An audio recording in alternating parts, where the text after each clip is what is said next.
తండ్రికి దగ్గరగా ఉంటాడు.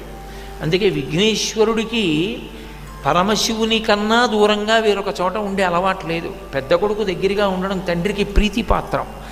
మహాజ్ఞాని అయినటువంటి రెండవ కొడుకు ఎక్కడున్నా తండ్రికి సంతోషం. అందుకే సుబ్రహ్మణ్యుడు పరమశివుడు పక్కన ఉంటాడని మీకు ఎక్కడ శాస్త్రంలో లేదు.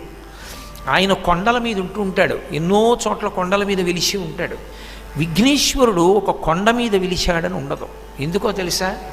విఘ్నేశ్వరుడు ఓ కొండ మీద వెలిశాడండి, చాలా చోట్ల అనేక కారణాలకు అక్కడ ఉంటూ ఉంటాడు, తత్వం చెప్తూ ఉంటాడంటే అది శివుడికి ఇబ్బందికరం. అది లోకానికి మర్యాద నేర్పుతూ ఉంటుంది శివ కుటుంబం ఎప్పుడూ కూడా.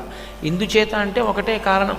శంకరాచార్యులు వారు శివానంద లహరిలో చెప్తారు, నిత్యాయ త్రిగుణాత్మనే పురజితే కాత్యాయని శ్రేయసే సత్యాయ ఆద్య కుటుంబిని అని పిలిచారు. అది ఆది కుటుంబం. కాబట్టి ఆ కుటుంబం లోకానికి అంతటికీ మర్యాద నేర్పుతూ ఉండాలి.